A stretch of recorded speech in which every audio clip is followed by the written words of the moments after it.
my city called Novogrodivka. He is quite young. The first settlement that existed on the territory of the modern city was the Grodovska mine in 1943.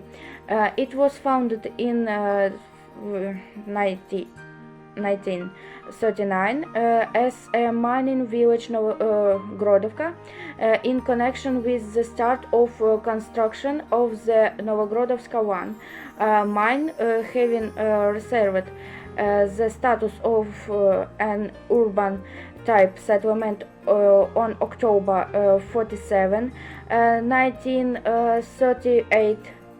There are 5 mines around my city: Novogrodivska 1, Novogrodivska 2, Novogrodivska 3, the Kotlarevsky mine, which used to be called the Russia mine, and the Western mine, which was originally built as a uranium mine, but this idea was abandoned because the coal deposits turned out to be larger than the uranium deposit. Hello, I am Nazai and I live in the wonderful village of Novaki.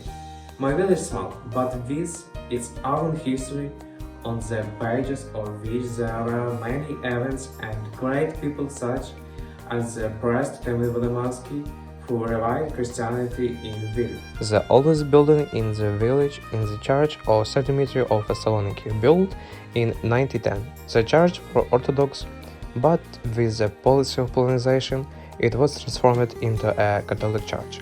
During the Second World War, the church and the village burned down, but in 1990 the temple was restored. In the village there is a monument of soldiers who died in the Second World War. The following are buried near the monument: political officer Ivan Tarashevsky and private Stepan Velichko. In the village until 2022 there was an elementary school in which I studied, and this is a legendary cemetery that has mobile internet. I was born and live in Kozyatyn. This is the Vinnytsia region. Kozyatyn is an important junction station of the South-Western Railway, and it was founded thanks to the construction of the Kiev-Baltic Railway. So, the decoration of Air City is a railway station of the 18th century, which has a very interesting story and various legends. It was one of the best stations in the entire Russian railway network. At the time, there was a restaurant, a bus house and a mini power station in its buildings. And the crystal chandelier was so beautiful that the Germans wanted to export it during the Second World War, but they were detained in Odessa, and now it hangs in the Odessa Opera House. So, I adore my city, it's very interesting and gorgeous. Hello, I am Yulia, and today I will tell you about my settlement, namely the village of Veliki Dodrikali. This is a small village in the Kamenetska district and Ternobyl region.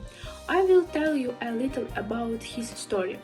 The first written mention is in 1545. According to the acts of the Kremenets castle, it was mentioned as a property of the Dodrikalo-Volkovsky nobles. After the third division of the Polish-Latvian Commonwealth in 1795, Veliki Dodrikali entered the Kremenets county and became the center of the Dodrikal Volst. In 1893, a teacher seminary was transferred to the village from Ostrog. In the summer of 1915, the village was in the front zone and suffered great destruction. It had the status of a district center from 1940 to 1961. Then entered the Shumska district. The following education institutions operate in the village: a secondary school, a music school, a sports school, and a kindergarten. Most of the school's graduates received and are receiving education at universities. Unfortunately, most young people go to cities of abroad to build a career there. But no matter what, I love my village very much. I am from the small village of Zirne in the Rivne region. This village was artificially created in the 19th century by Mr. Molinsky. At first, the village was named Zurne in honor of his son Zuren. Later, it was called Zirne. This territory was given to him by his brother from Volyn. It was famous, and Mr. Molinsky decided to build his residence here. It was a place of incredible beauty. Mikhailo Molinsky brought trees from all over the world to plant a park. Hired the best architects to build a place, a water tower, a courtyard for servants and stable. Mr. Molinsky was the first to fly. He flew from Volyn to Zirne.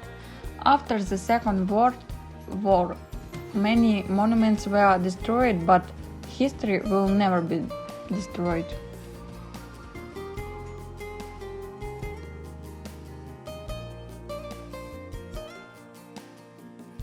I'm from in Volyn, from the town in Rozhiще. My town is very cozy and quite beautiful. We have a river called Ster. There is local legend that a tank one sank in Ster, but no one knows exactly where. We also have two parks. One park is beautiful, very beautiful. There is a fountain, flowers and trees, pond, children's playgrounds. Also near the park there is a church and a building where a disco used to be held regularly. And a clock, the local named in Rozhishensky Big Ben. Well, the two parks, except for dogs and young people who are not sober, there is nothing else. Huge disadvantages in our city is that there are very few places where young people can relax. Therefore, a large part of young people leave for Lutsk because of this reason, and also because of another reason, which is the lack of works.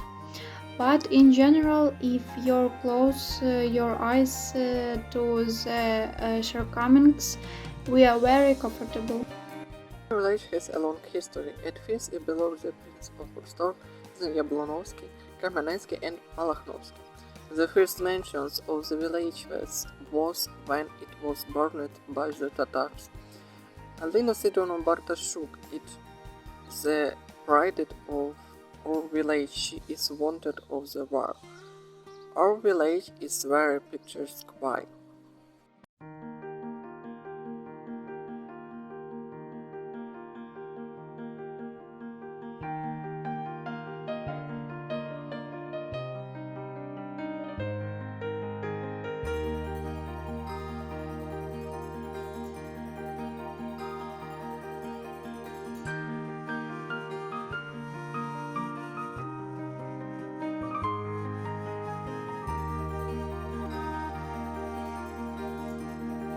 Trochy to a certain city. It is already maintained in the Ipatio Chronicle in the years 1100 when together with the settlement of Bilmash was given to David Igorovich, the grandson of Yaroslav, the with in return for the Volodymyrsk Principality for the blending of Vasil Korostislavich by the decision of the Vetice Congress.